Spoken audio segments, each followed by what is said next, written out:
Boa tarde a todos. Para nós é uma honra recebê-los aqui, ainda que virtualmente, para a gente tratar do tema da responsabilidade de sócios e administradores sobre o âmbito penal, tributário e trabalhista e por atos praticados no âmbito da pandemia, ou melhor dizendo, por decisões empresariais que a gente tem visto aí todo dia, infelizmente se mostram muitas vezes as únicas possíveis, conquanto não sejam aquelas previstas em lei, né? Então, muitas vezes, o que a gente tem visto, isso até é uma obviedade, que os contribuintes, por vezes, têm que fazer escolhas, né? Entre pagar o tributo, pagar o salário, enfim, arcar com outras obrigações. E o que a gente tem visto é que os executivos e os controladores de empresas têm ficado muito preocupados com esse tema específico da responsabilidade pessoal, seja no âmbito tributário, seja no âmbito trabalhista, seja no âmbito penal, no penal principalmente em função dessa decisão do ano passado do Supremo Tribunal Federal, que aparentemente criminaliza o mero inadimplemento, né?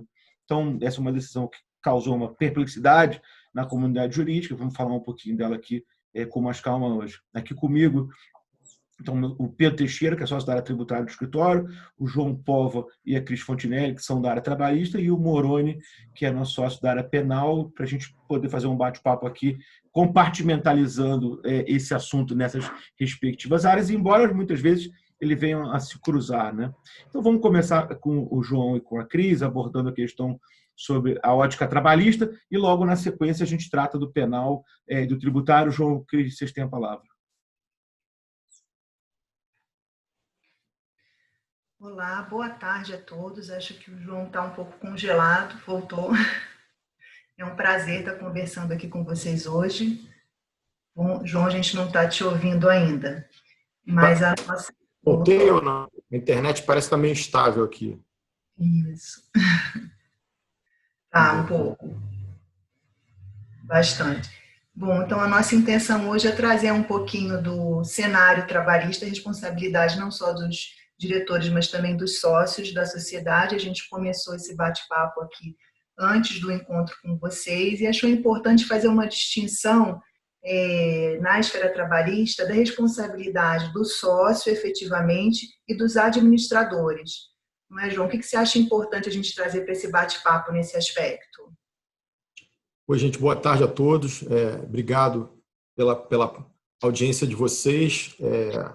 Esse assunto realmente tem preocupado muito todos os sócios e administradores das empresas, né? A gente está vivendo um momento sem precedentes, então realmente a gente primeiro começou a se preocupar com como ia tomar os rumos da empresa nesse momento, como que ia lidar para manter os empregos, manter as atividades funcionando.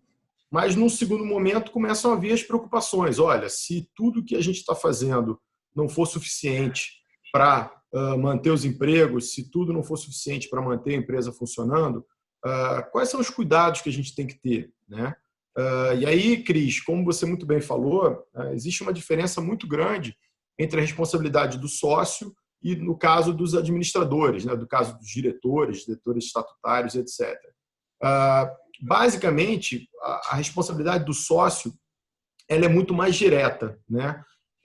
Ela é uma responsabilidade que ela decorre simplesmente da ausência de pagamento por parte da empresa de algum débito de natureza trabalhista. Já no caso dos administradores, dos diretores, dos gerentes, etc., eles podem vir a responder dependendo de determinadas situações, né? Então, assim, hoje, o que a gente vê, diferentemente do que acontecia no passado, é que a responsabilidade antes era muito direta, né? Ou seja, às vezes um administrador, um sócio, acordava de manhã com uma conta penhorada, né? E desde 2017, com a criação do incidente de desconsideração da personalidade jurídica estendido para a matéria trabalhista, essa situação passou a ser um pouco mais pacificada e os cuidados continuaram sendo os mesmos. Basicamente, o que a gente tem recomendado principalmente para os diretores é que tomem cuidado, né? Ou seja, os diretores, os gerentes, administradores, eles têm que ter preocupação de entender que se eles estiverem cumprindo uma ordem superior de um sócio ou de um conselho de administração, eles têm que estar com isso muito bem documentado, né? Ou seja, a responsabilidade passa diretamente para o administrador à medida em que ele usurpa ou extrapola do limite do razoável, né? Então, assim... Acho que é quando é comprovado o desvio da finalidade da atividade dele, da função dele, né? Exatamente, Cris. É demonstrado de alguma forma uma confusão patrimonial entre ele e a companhia. Eu acho que é nesse sentido que a jurisprudência, que os julgados têm olhado a responsabilidade dos administradores. Exatamente, porque às vezes o administrador acha que ele não está fazendo nada demais, por exemplo, faz o pagamento de uma conta pessoal dele ou de um sócio através da empresa, ou faz um investimento num determinado negócio em vez de pagar os salários dos trabalhadores, ou distribui dividendos quando, eventualmente, verbas rescisórias estão se deixando de ser pagas. Então, assim, a preocupação que deve se ter nesse momento é, olha, algumas medidas devem ser tomadas, as medidas provisórias que vieram, a 936 e a 927, foram muito claras nesse sentido, ou seja, o objetivo é preservar os empregos, preservar a renda dos trabalhadores, e elas devem ser usadas como uma medida antecipatória de qualquer demissão que venha a ser realizada no futuro. Se não tiver jeito, se a demissão realmente acontecer, aí sim os administradores têm que ter o cuidado de tentar pagar as verbas rescisórias, eventualmente negociar acordos, etc. E, mais do que isso, em detrimento dos empregados, não tomar medidas que possam ser contrárias aos seus interesses. Ou seja, gastar o dinheiro com uma outra coisa que não seja pagar as decisões trabalhistas. A Justiça do Trabalho era muito direta, né? Acho que a Cris daqui a pouco vai falar um pouquinho sobre essa novidade. Nem é tão novo, é desde 2017, que é um incidente de desconsideração da personalidade jurídica, mas que foi, de uma certa forma, um anteparo para evitar que as contas fossem penhoradas diretamente, né? Então, assim, se você é um administrador e acordou de manhã com a sua conta bloqueada, você deve se surpreender, porque, teoricamente, salvo se ficar comprovado naquele processo que você usou de medidas ou até mesmo causou uma fraude, teoricamente você não deveria ter a sua conta penhorada. Não é isso, Cris? Exatamente. Tem que ser comprovado robustamente que ele realmente executou um ato fora das suas atribuições e que a forma como ele atuou enquanto diretor, administrador, foi de fato fraudulenta. Não sendo assim, ele não deveria ser responsabilizado, diferentemente dos sócios, que uma vez esgotados os bens da sociedade, ele pode diretamente ser responsabilizado.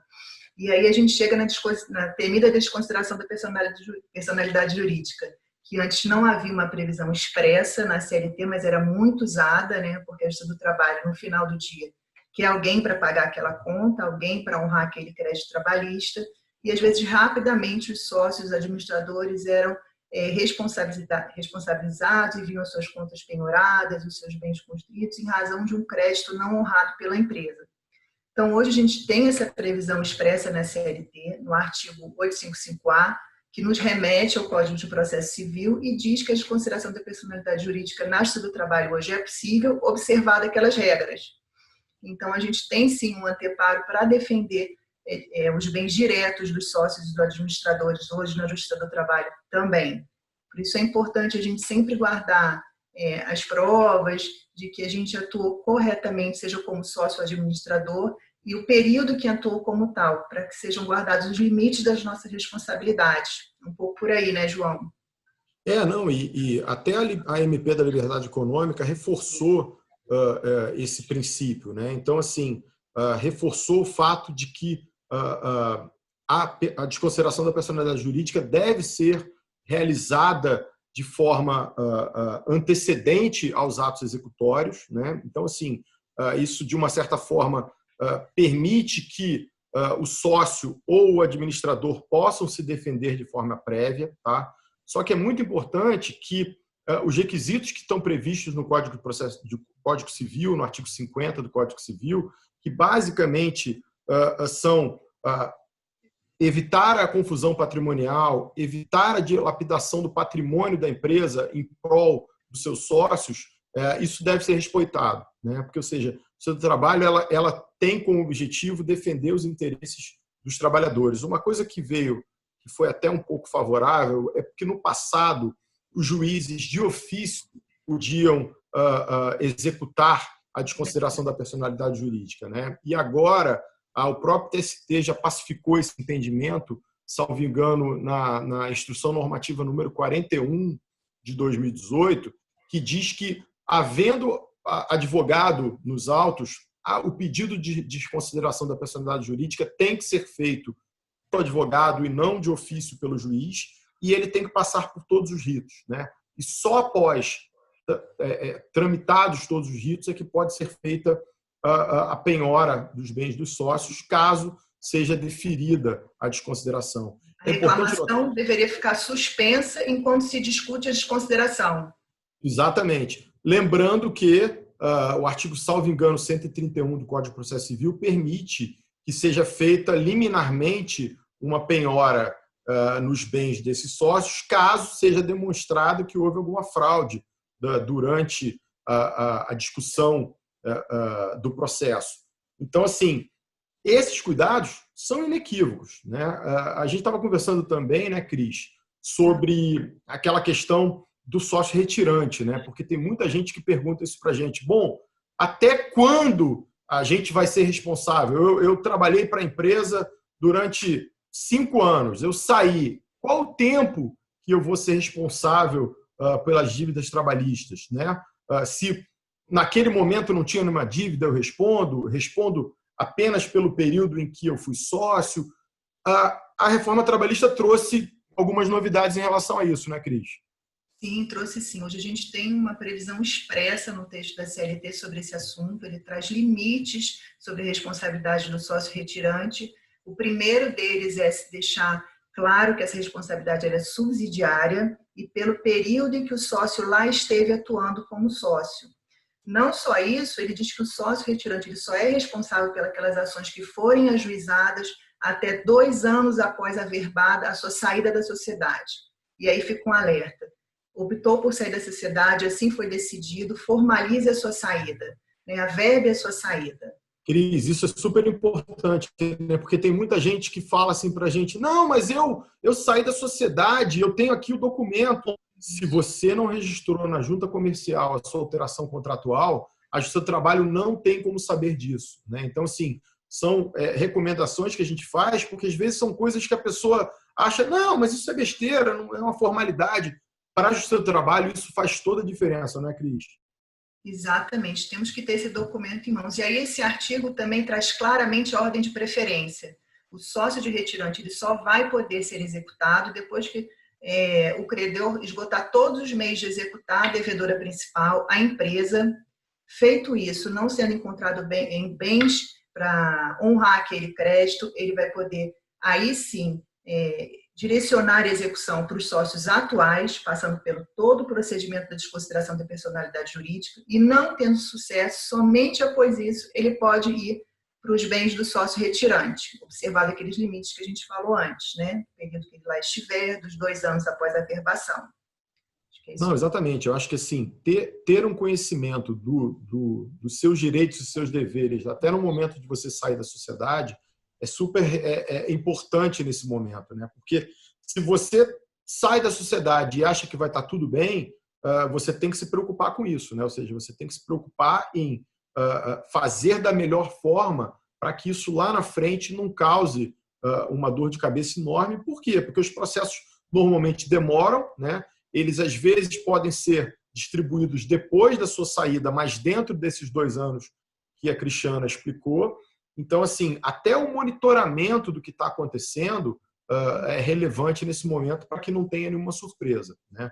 Assim, é um momento crítico, né? É um momento que a gente tem que estar preocupado com essas coisas, até por isso o Bixara trouxe essa ideia desse evento para a gente poder debater sobre esses temas, mas a gente tem condição de se prevenir, se precaver em relação a essas situações. Acho que, principalmente para os administradores, eles devem ter em mente evitar que, nesse momento, se tiver algum risco de não pagamento de alguma verba rescisória, evitar fazer investimentos, evitar fazer distribuição de dividendos, evitar fazer algum pagamento extraordinário que não estivesse já previsto. Por quê? Porque isso tudo pode ser utilizado lá na frente, né? Então, assim, eu acho que na esfera trabalhista, né, Cris, eu acho que esses são os principais cuidados que devem ser tidos pelos administradores e pelos sócios, e acredito que Pedro, Bichara e Moroni vão poder falar melhor sobre os aspectos tributários e penais, que também são muitos e também têm as suas especificidades. Não é isso, Bichara? Eu acho que é importante, depois a gente até pode voltar nisso, como você falava, e o João e a Cris também, que na prática há um checklist objetivo de coisas que o empregador não deve fazer se por acaso ele não for cumprir suas obrigações trabalhistas, né? E é um fenômeno que se repete na seara tributária, enfim, vamos falar disso daqui a pouco, mas alguns cuidados, seja em função do perigo trabalhista ou do perigo tributário penal, tem que ser tomados, né? Quer dizer, por exemplo, não dá para não cumprir com a sua obrigação trabalhista e tributária e expandir, abrir filiais, distribuir dividendos, fazer novas contratações de executivos importantes, né? Quer dizer, há um checklist realmente Pagaram objetivo. PLR, né, Bichara? Isso, pagaram PLR, é o tipo de coisa, e a gente tem a compreensão de que isso parece ser detalhista demais, mas é assim que funciona a cabeça do judiciário. Numa eventual discussão, vai ser muito importante ter um dossiê mostrando tudo isso, demonstrando que o que se deu foi um instituto que juridicamente se chama da inexigibilidade de conduta diversa, ou seja, não haveria como ser diferente e aquele dinheiro foi empregado para fins nobres, né?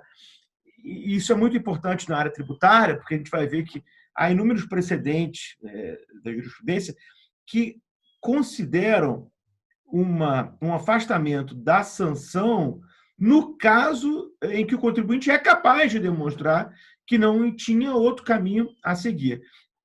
A gente pode voltar nisso já já. Eu esqueci de avisar no começo, naturalmente, como sempre, quem quiser fazer pergunta pode encaminhar aqui pelo nosso chat. Mas então, agora, talvez a gente pudesse, antes de entrar nas questões penais, tratar da responsabilidade no campo tributário. E aí eu sugiro que a gente divida isso em dois aspectos. Primeiro, na responsabilidade clássica, normal, que se dá em função do mero inadimplemento do tributo, né? E aí é importante, porque é uma dúvida que muita gente tem, mas é importante a gente deixar claro que o mero inadimplemento não atrai a pessoa física automaticamente para a cobrança tributária. Então, a gente poderia tratar nisso no primeiro bloco e logo depois do cenário, evidentemente, mais complexo que a gente tem hoje em função da pandemia, descambando também para a responsabilidade tributária penal. Talvez você possa resumir essa questão aí para nós. Com certeza.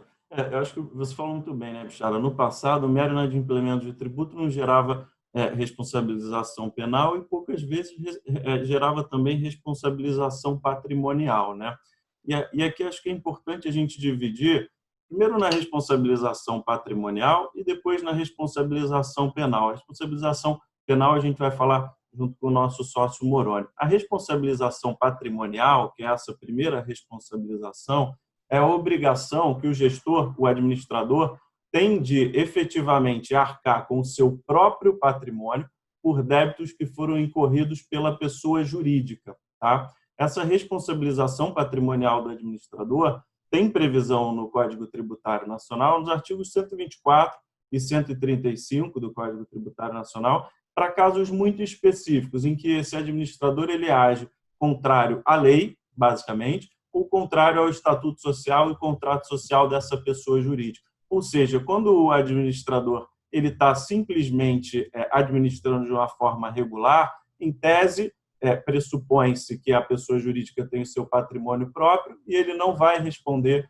com o seu patrimônio pessoal por essas dívidas contraídas pela pessoa jurídica, inclusive as dívidas tributárias nesse caso específico.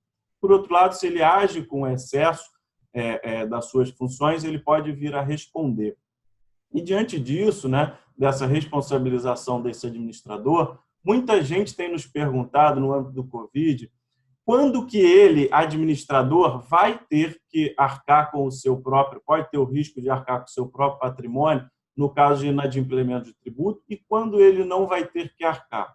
E aí a gente faz uma distinção, né? A gente fala, olha, se efetivamente, como o João falou, a Cris falaram há pouco, você conseguir comprovar que diante da sua atividade você não tem outra escolha a não ser deixar de pagar esse tributo nesse momento, né? É uma escolha trágica, efetivamente, você está deixando de pagar tributo para manter a sua atividade, manter os empregos, a gente acha que você está dentro da sua correta administração e você não vai ser responsabilizado, com base no artigo 135, a arcar com o seu patrimônio para pagar essas dívidas tributárias contraídas pela pessoa jurídica.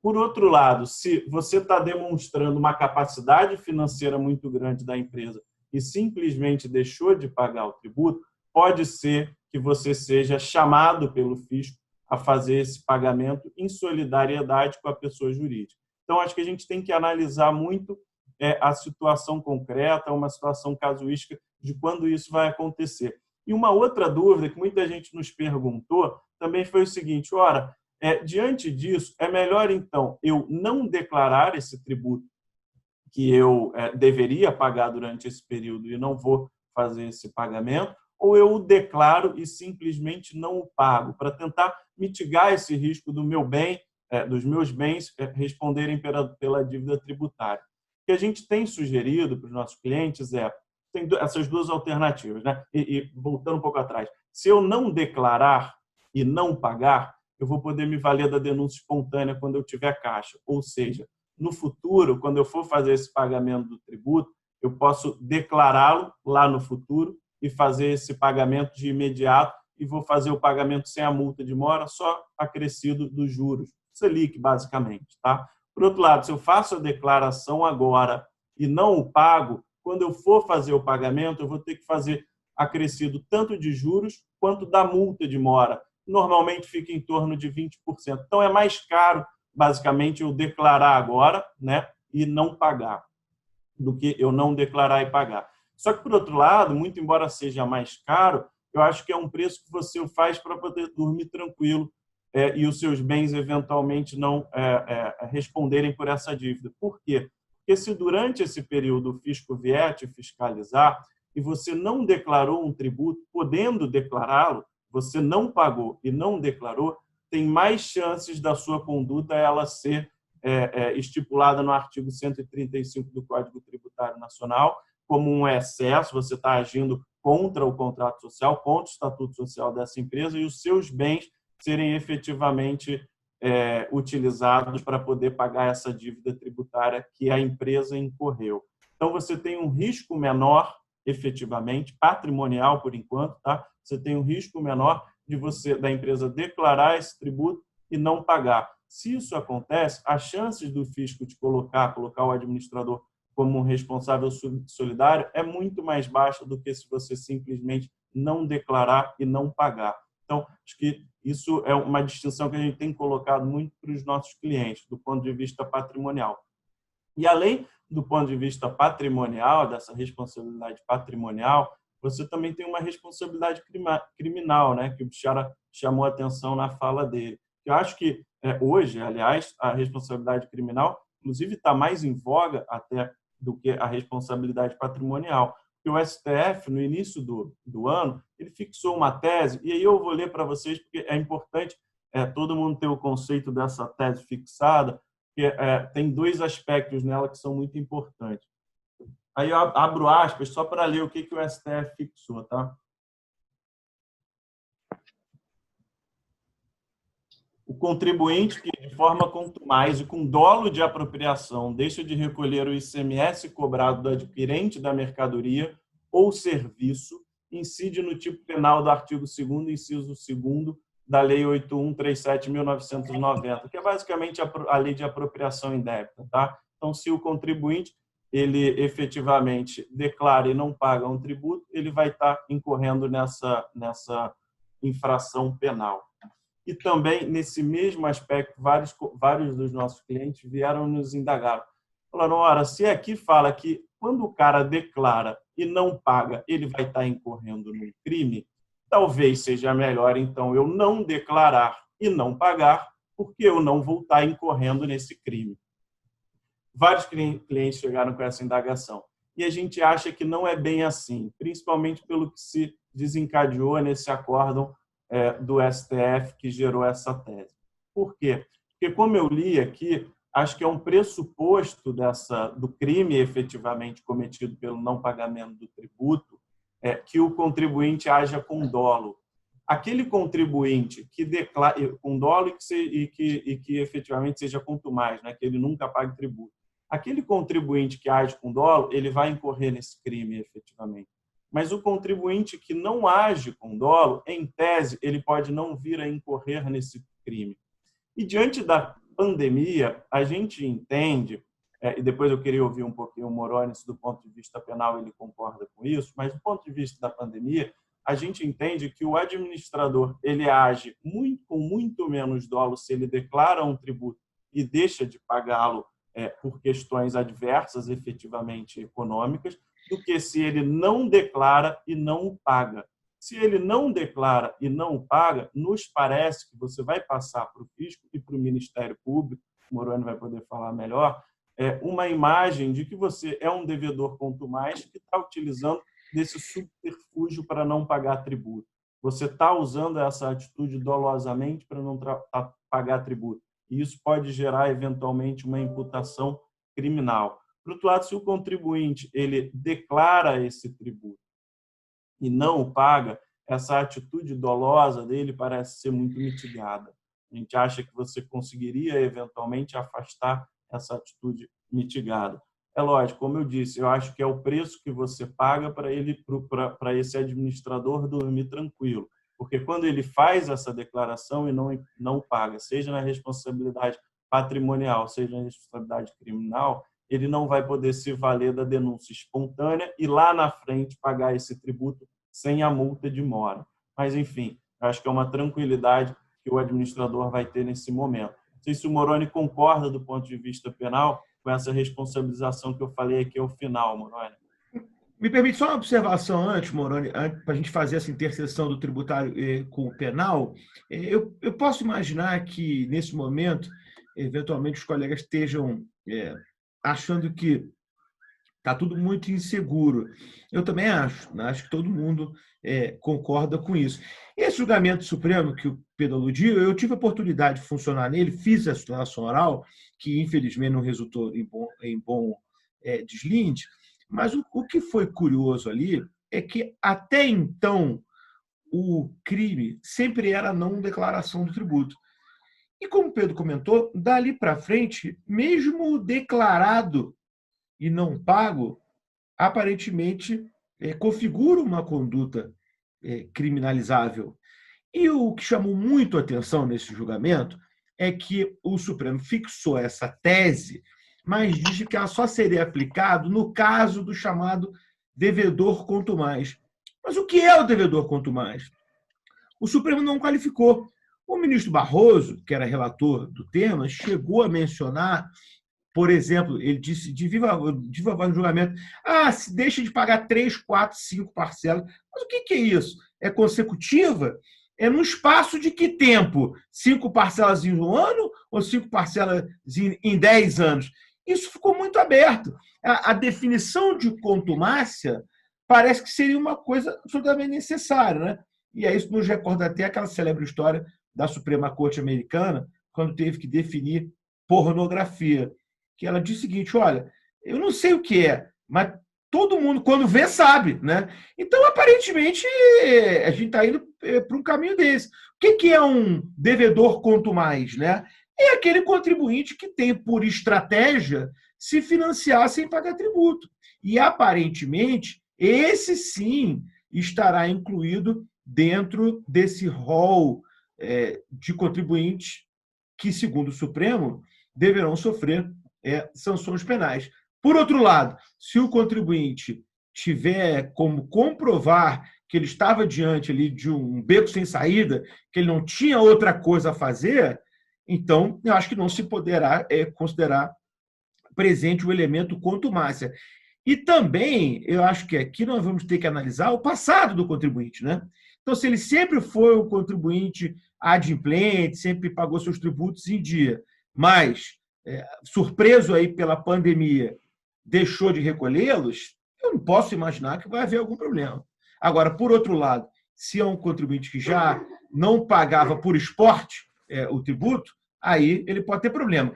Infelizmente, isso que eu disse resolve muito pouco do problema, porque é uma zona cinzenta enorme. Vocês imaginam, por exemplo, muitos de vocês que estão aqui nos ouvindo representam grandes companhias. As grandes companhias têm litígios. E tem litígios porque elas não pagam tributo, elas eventualmente calcionam. E aí, isso vai ser considerado inadimplência? Eu quero crer que não, mas isso não está definido no julgamento supremo. Então, realmente, a gente está aí um pouco da areia movediça. E só para concluir, o nosso sócio Francisco Jardina mandou um comentário aqui que é muito importante, lembrando que esses elementos, inclusive, são importantes para fins de cobertura do seguro de responsabilidade civil dos administradores, né? O D&O. E também, por isso, é muito importante que essas decisões todas constem em atas de assembleia, né? E o seu racional e quem tomou a decisão, né? Porque é muito importante, eu acho que o Moroni vai falar nisso, a responsabilidade penal é da pessoa física, né? Então, eu acho também, quero insistir nesse ponto, cada vez mais a construção de dossiê e a documentação das razões que levaram àquela decisão que implica em conduta antijurídica por descumprimento de lei trabalhista ou tributária, é muito importante. Isso tudo tem que estar devidamente documentado, porque os problemas vão chegar lá na frente. E com essa interface, Moroni, eu acho que a gente chega na questão penal, e aí talvez você possa nos explicar como é que era a questão penal pré-decisão do Supremo, como é que fica a questão penal pós-decisão do Supremo, e também aproveito para te incitar a comentar eventuais outras condutas que possam ser criminalizadas em decorrência de decisões empresariais tomadas no âmbito da pandemia, não só necessariamente aquela de não pagamento de salário ou tributo. Claro, Bichara. Acho que antes de analisar especificamente os efeitos dessa decisão do Supremo, e já dizendo até de antemão que eu concordo com o que o Pedro falou a respeito da redução de riscos, acho que é importante frisar que a responsabilidade penal para os qualquer responsabilidade penal ela é pessoal e ela não decorre de se constar ou não do contrato social, qualquer instrumento que delegue poderes ou não. Ela decorre de quem efetivamente toma a decisão ou concorre efetivamente para que seja executada esta decisão. Então, um membro de um conselho de administração que eventualmente não tenha conhecimento do falta de recolhimento num caso específico, ele não vai ser responsabilizado por conta disso. Por óbvio, se ele souber, e aí ele vai ser responsabilizado se ele anuiu com isso, né? Então, acho que tirando essa questão de lado, né, já falando que sempre vai ser pessoal, é importante que o administrador ele se proteja nesse tipo de questão, quando ele se depara com escolhas de Sofia, com escolhas em que ele vai ter de, efetivamente, ou manter o funcionamento da empresa ou pagar os tributos. Então, é importante que ele documente especificamente o porquê tem tomado essas decisões, e como já dito pelo João, pela Cris, ou seja, que ele não distribua lucros, que ele não faça algo que poderia fazer tendo caixa. A conduta dele, para que não seja criminalizada, ela tem de ser considerada a única possível, ou seja, a conduta de, nesse caso, não recolher o tributo. Qualquer outra conduta, se for possível, ela deve ser tomada antes. Isso deve ser documentado por meio de atas, os e-mails que circulam, a informação deve fluir nos canais, né, apropriados entre a gerência, entre a direção da empresa. Isso é importante até para circunscrever as pessoas que efetivamente tomam parte nessas decisões. Com relação à possibilidade de se declarar ou não o tributo e os riscos envolvidos nessas operações, eu concordo com o Pedro. Quando você declara o tributo, você mostra pelo menos boa fé. Você mostra que efetivamente, olha, devo, eu sei, não nego, porém, não tenho como pagar. E se você se vale também dessa documentação da situação efetiva, isso fica muito claro para o Ministério Público, que é quem eventualmente tem o poder para propor uma ação penal contra essas pessoas. E vejam que a empresa não vai ser parte nessa ação penal. Só vai ser parte quem tomava a decisão, são as pessoas físicas. Dito isso, o fato de você não ter outra decisão, outro caminho, a não ser o não pagamento do tributo, isso também vale para os casos em que você não declarou. Mas é mais difícil você fazer a prova disso depois, porque você tentou, de alguma forma, burlar a administração ao não declarar o tributo. Então, é mais proveitoso e mais fácil do ponto de vista probatório no futuro você declarar. E, além disso, do ponto de vista prático, é um crime mais grave não declarar ou falsificar, enfim, do que declarar e não pagar. As penas são maiores para quem... o crime de você, quando você declara e não paga, é aquele crime de menor potencial ofensivo, você resolve com cesta básica. O outro, quando você deixa de declarar, é um pouco mais complicado. É uma pena de até 5 anos, enfim, são outros aspectos que deverão ser considerados nesse caso. Com relação à decisão do Supremo, que vem e criminaliza, por assim dizer, o que se convencionou chamar de apropriação indébita tributária, ele fez isso à semelhança do que já ocorria nas contribuições previdenciárias. Ou seja, você descontava da folha de pagamento do empregado o valor para o INSS e não pagava, isso era um crime, era conhecido, enfim. Havia uma zona cinzenta, e por muito tempo a jurisprudência se debateu em relação a isso, nos tributos como, por exemplo, o ICMS, que você efetivamente pode descontar ou cobrar e repassar isso no preço. Então, o que eu acho que vai acontecer como tendência é essa decisão, ainda que tenha se aplicado somente ao ICMS, ela poderá ser aplicada a outros tributos com regime jurídico semelhante, como ISS e, eventualmente, PIS/COFINS.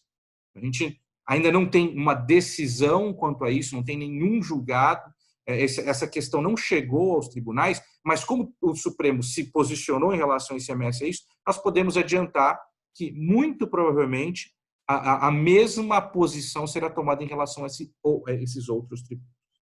Além do mais, como o Pedro leu, inclusive... Moroni, Claro. Posso só fazer um comentário? Eu não sei, todos que estão nos assistindo, eu não sei se conhecem bem a sistemática do ICMS, do ISS que você aludiu, do PIS e da COFINS, eles seriam diferentes, e por que esses tributos constituiriam o crime do artigo 2º e os demais tributos eventualmente não constituiriam esse crime, né? E aí acho que como o Moroni falou muito bem, quando você fixou a tese no STF, ela teve um caráter dúplice, né, Moroni? Ela primeiro disse que o não recolhimento do ICMS é crime, mas por outro lado também, nos julgamentos, vários dos ministros disseram que o mero inadimplemento de tributos não é crime. Então, você deixar de pagar tributo de maneira geral não é crime, salvo nesses casos de tributos indiretos, que a gente chama de tributos indiretos. Nesses tributos indiretos, o que acontece? Acontece um fenômeno em que o contribuinte, de fato, aquele adquirente da mercadoria, aquele cara que contratou o serviço, ele arca com o ônus financeiro desse tributo, do ICMS, do ISS, do PIS e da COFINS, por exemplo. E esse tributo, esses 4 tributos que eu citei aqui agora, o contribuinte ele pega esse tributo e repassa direto para a União Federal, ao contrário do IRPJ e de outros tributos. Então, qual que foi a pedra de toque para o STF fixar essa tese, dizendo que nesses casos específicos do ICMS era crime? Que esse ICMS nunca foi do contribuinte. Esse ICMS não é um dinheiro dele que entrou para a esfera patrimonial e saiu. Esse dinheiro sempre foi dos estados. Ele é um mero arrecadador. Então, é por isso que só nesses tributos indiretos, que o Moroni explicitou, é que você poderia, eventualmente, cometer esse crime do artigo 2º. Queria só fazer essa distinção, porque eu acho que tem pessoas aqui que também não são do mundo tributário, né, Moroni? Para poder explicar. Claro. Se for para inadimplir um tributo com dolo efetivamente de forma quanto mais, não o faça com os indiretos, porque você entra efetivamente na tese fixada pelo STF. Até para exemplificar, por exemplo, o imposto de renda, pessoa física ou jurídica, não entrariam nesse regime, né? Ou seja, é caso clássico que se você declara e não paga, nunca a decisão do Supremo incidiria, porque não é um tributo indireto, né? Ele cai naquela hipótese da discussão dos ministros que também disseram no julgamento de que o mero inadimplemento não constitui conduta criminosa, né? Então, acho que nós podemos esperar no futuro que isso aconteça, que eventualmente os tributos indiretos, como muito bem explicado pelo Pedro, eles sejam enquadrados da mesma forma que no ICMS, mas o que os ministros deixaram bem claro na discussão, e nós não tivemos ainda acesso ao acórdão, porque ele não foi publicado ainda, mas que o que eles querem é evitar justamente as pessoas que, de maneira contumaz, se financiam, assim como já falado pelo Bichara, para manter sua atividade, manter os seus lucros às custas dos cofres públicos, simplesmente. O período, se é consecutivo ou não, isso ainda não foi definido. Alguns estados eles têm, de alguma forma, definido de uma ou outra forma, mas não existe um critério objetivo único para definir o que é contumácia ou não nesse caso. Me parece que os membros do Ministério... Deixa eu interromper um minuto, mas você falou um ponto importante, e isso é um ponto também preocupante, porque, como você falou bem, diversos estados já se apressaram ao propor leis definindo essa conduta do chamado sonegador contumaz. Mas se o Supremo não nos trouxer uma baliza sobre isso, vai ser uma balbúrdia, porque, por exemplo, São Paulo pode ter um conselho de ver contumaz, Minas Gerais outro, e Rio de Janeiro um terceiro. Então, realmente, esse ponto é muito preocupante. Mas, de novo, eu acho que a gente precisa ter em mente de que quem for, nesse momento de pandemia, tomado por uma necessidade de deixar de pagar o tributo, acho que aí a gente pode ter uma tranquilidade que não deve se encaixar nessa decisão do Supremo, né, Moroni? Com certeza. E assim, para a empresa que, muito claramente, sempre adimpliu as suas obrigações e agora, por conta justamente dessa situação, não vem, vai ser mais fácil a demonstração do que para a empresa que vem e a Covid não foi um fato significativo na forma com que tratou o recolhimento dos tributos normalmente. Agora, essa também não é a única preocupação. O recolhimento dos tributos não deve ser a única preocupação nessa época de Covid. Nós temos algumas outras condutas, como, por exemplo, na volta agora, nos estados em que já se propôs a volta às atividades, os empregadores que eventualmente forcem os seus empregados ou que a forma com que foram conclamados os empregados possa ser interpretada como ameaça, isso pode também fazer com que eles incorram num crime, ainda que seja de menor potencial ofensivo, mas de atentado contra a liberdade do trabalho. Também deixar de tomar as medidas sanitárias exigidas para a volta, como ter álcool em gel, distanciamento, a forma de organização dos espaços de trabalho, isso também pode ser interpretado como infração de medida sanitária preventiva. Também sujeito os administradores que tomaram essas decisões às penas da lei. Digo também, ainda que seja um crime de menor potencial ofensivo, isso faz com que você possa até manchar a sua folha corrida, por assim dizer, por algo que poderia ser evitado simplesmente por se tomar medidas sanitárias efetivas, de acordo com o que tem sido falado pelo Ministério, pelas Secretarias de Saúde e pelo Ministério da Saúde, eventualmente.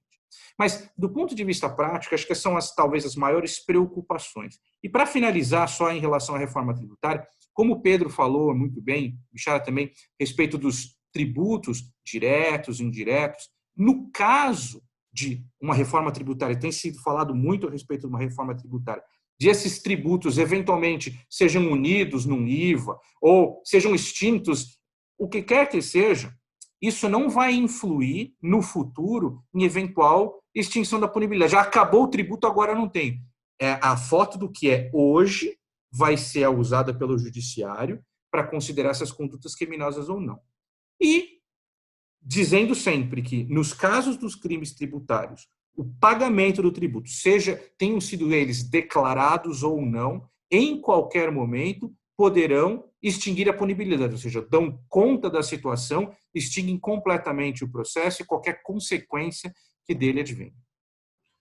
Complementando também sobre essa parte de responsabilização, Moroni, que você bem colocou, da criminal, que é enfim, independente de quando for aferido o crime pelo Ministério Público, que o responsável vai ser aquele administrador que estava sentado na cadeira naquele momento. Do ponto de vista tributário, a responsabilização patrimonial também é da data do administrador, do gerente que agiu com excesso, na data do fato gerador do tributo, efetivamente.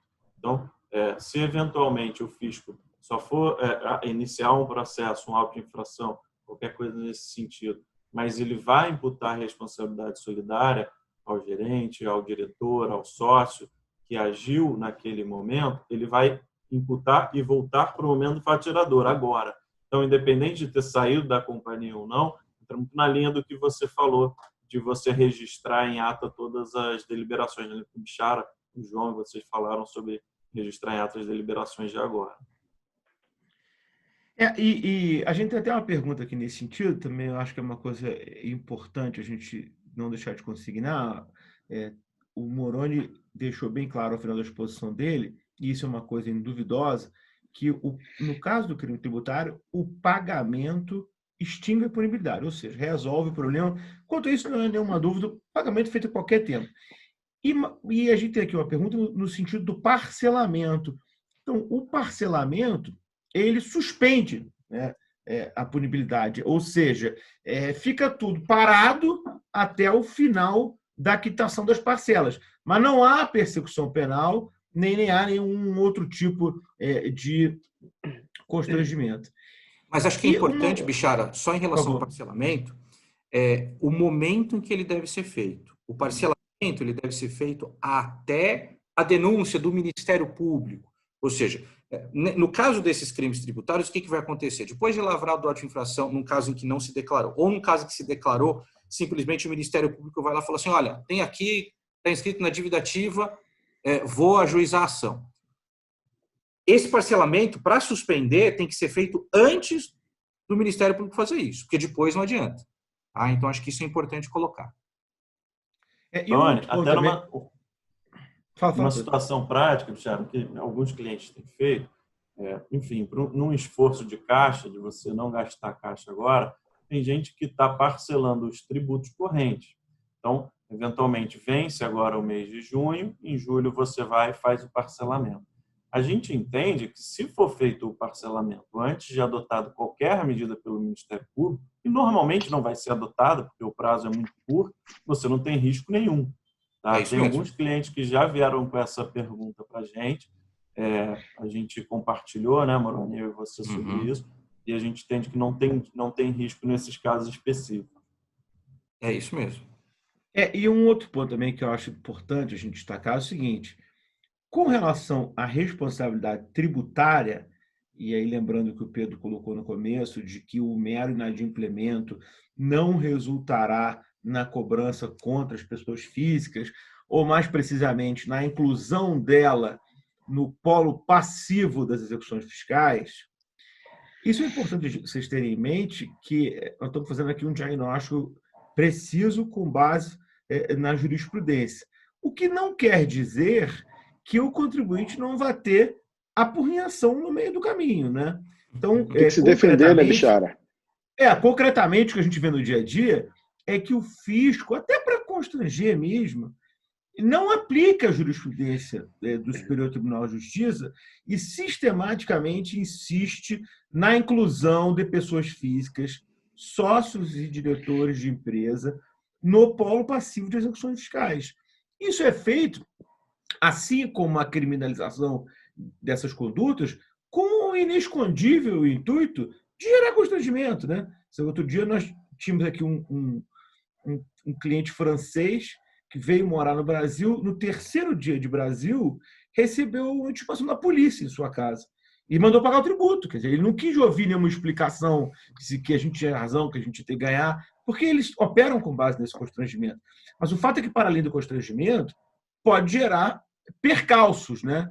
Então, não é impossível que a pessoa física seja incluída no polo passivo de execução fiscal, sofra penhora online. No final das contas, vai ganhar, porque a jurisprudência é muito tranquila nesse sentido. Mas é importante deixar claro que pode haver constrangimentos até o final, né?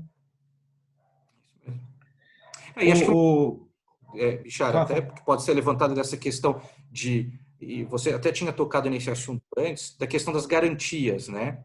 Essa é uma questão que ainda não está decidida pela jurisprudência, né? E aí, nesse tempo de Covid, acho que é uma coisa importante também. A gente sabe que o que suspende a exigibilidade do tributo é o depósito lá em dinheiro. Agora, alguns estados, eles aceitam outras garantias para suspensão, eu digo, do processo penal ou do inquérito policial em relação a isso. Outros estados não. Então, a gente tem alguma insegurança nesse setor apurrinhação que você falou, também pode entrar isso. Ou seja, dependendo de onde você faz negócio, a garantia que você oferecer vai ou não evitar que você tenha uma investigação criminal contra você. Legal. A gente tem umas perguntas aqui, vou tentar ser breve, não vai dar tempo da gente fazer todas, mas tem uma aqui, Moroni, que eu acho que é para você, né? Relata aqui um amigo nosso. Comprei uma empresa que veio com débitos tributários. De acordo com o que vocês relataram, a imputação criminal seria dos antigos gestores? Exatamente isso.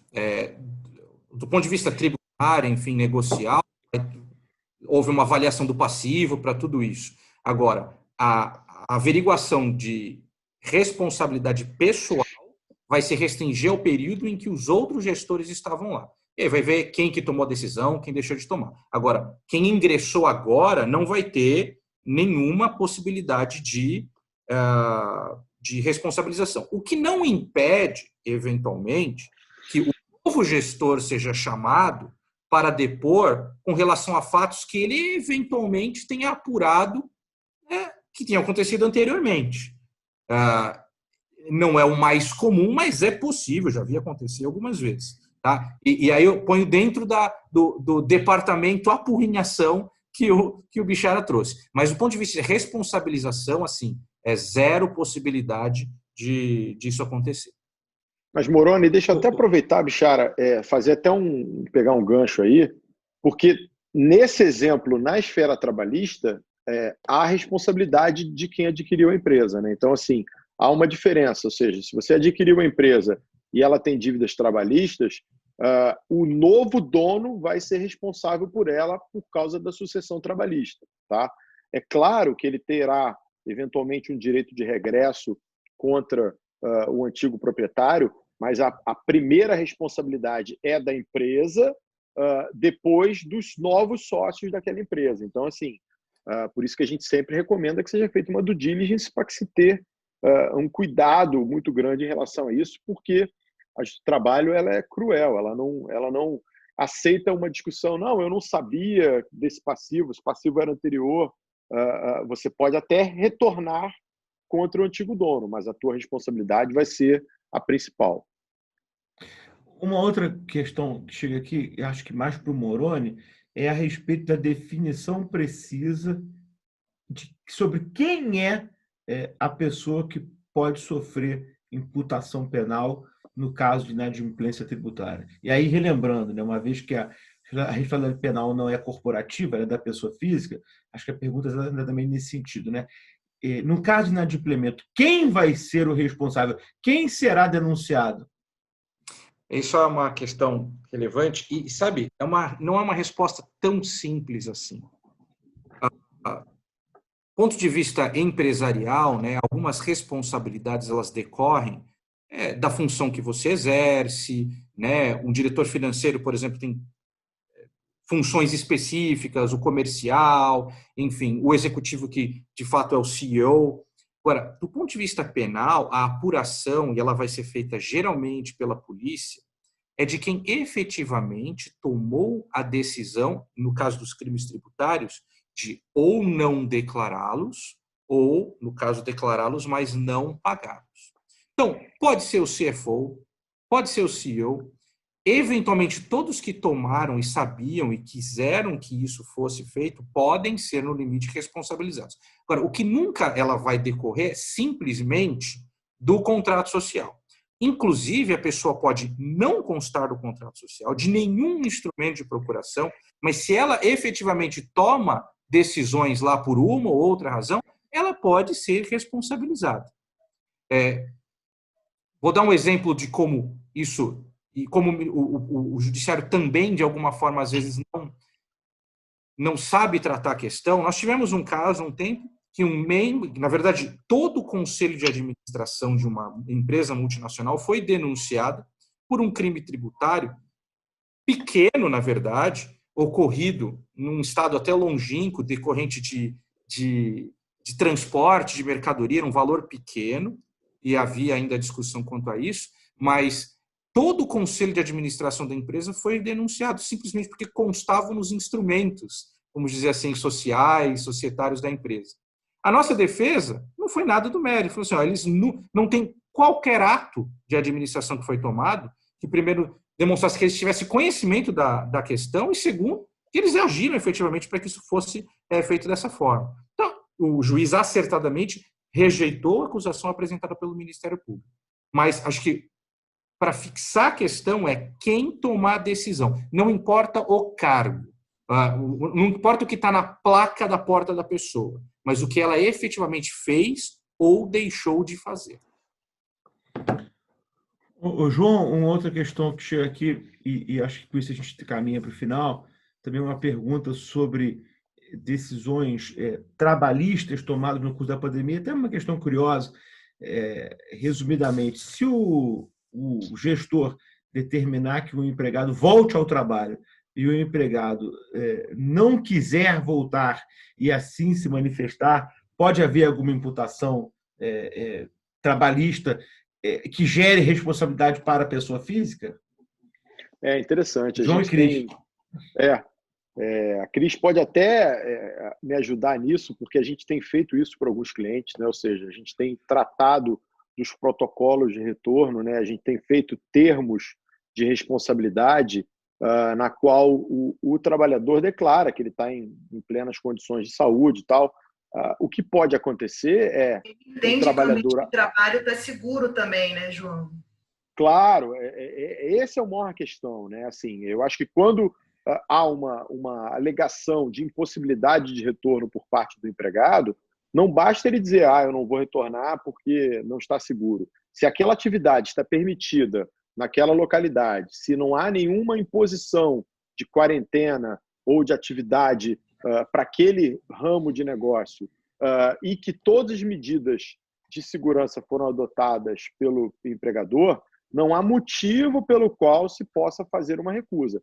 É claro que a gente deve sempre tomar cuidado nesse momento de obrigar o trabalhador a retornar, até mesmo porque foi o que o Moroni falou, né? Ou seja, você pode ser eventualmente imputado um crime de responsabilidade ao impor o retorno ao trabalhador. Mas se não tiver nenhuma razão para a recusa, ele pode ser sim advertido, suspenso, descontado os dias de falta, mas é óbvio que o empregador tem que ter o cuidado de ter fornecido os EPIs, ter fornecido os protocolos de segurança, ter um ambiente de trabalho seguro, porque se isso não acontece, às vezes é muito comum até que esse trabalhador vá ao Ministério Público e faça uma queixa, e aí pode gerar uma ação civil pública ou uma ação individual desse trabalhador. A gente já tem visto isso nesse momento. Uma situação que a gente tem enfrentado bastante agora, e também linha com o que o Bichara e o Moroni falaram, acho que é importante a gente dizer para o pessoal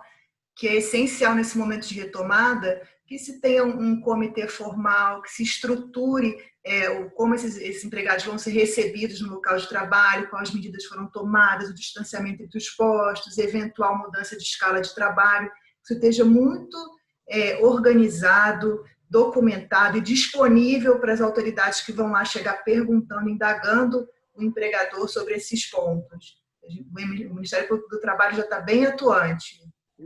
A gente tem visto, né, Cris? O Ministério Público do Trabalho ele tem enviado ofícios indagando até se a empresa tem aceitado a autodeclaração, né? Ou seja, você se autodeclarar ou como suspeita de que está doente, ou você não poder retornar porque alguma pessoa da sua família é do membro, está no grupo de risco e a sua movimentação no dia a dia colocaria em risco as pessoas da sua casa. Mas, como a gente falou, isso tudo tem que estar devidamente comprovado, né? A pessoa simplesmente alegar que não vai trabalhar porque está com medo de ficar doente não é uma justificativa plausível, desde que a empresa adote as medidas de segurança necessárias.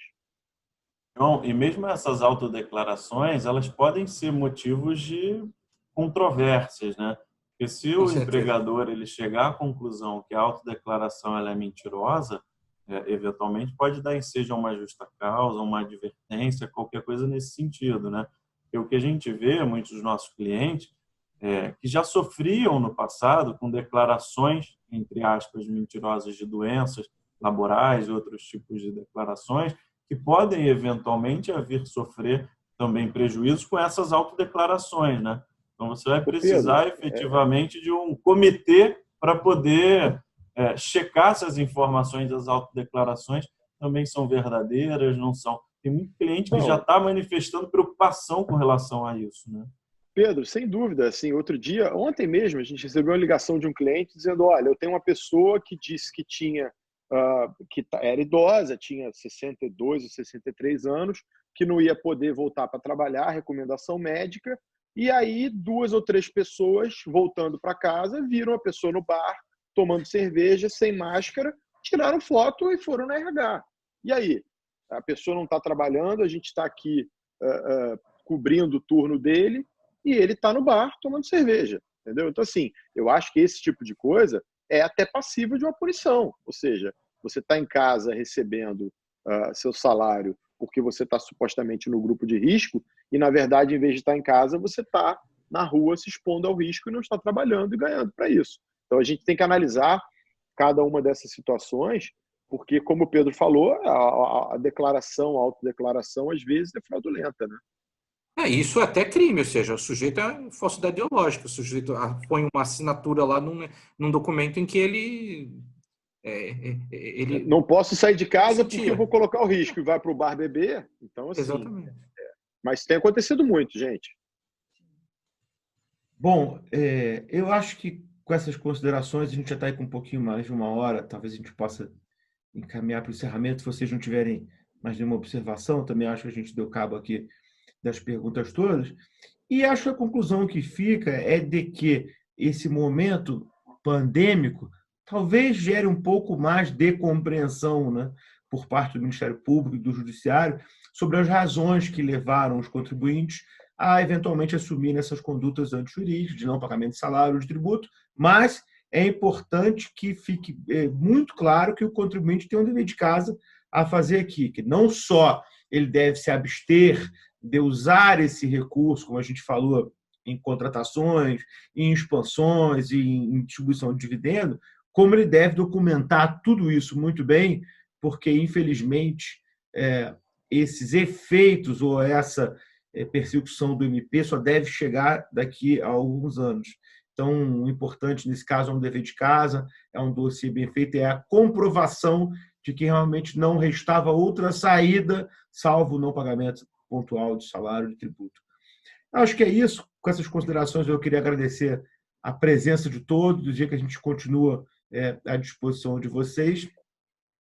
E continuem aqui na nossa série de webinar. Semana que vem vamos ter um papo interessante, novamente sobre reforma tributária, com o economista Bernardo Api, ideólogo da emenda 45 da reforma tributária, e vários outros temas. Muito obrigado. E amanhã, Bichara, para lembrar, amanhã 11 horas temos recuperação judicial, que é o tema do momento também.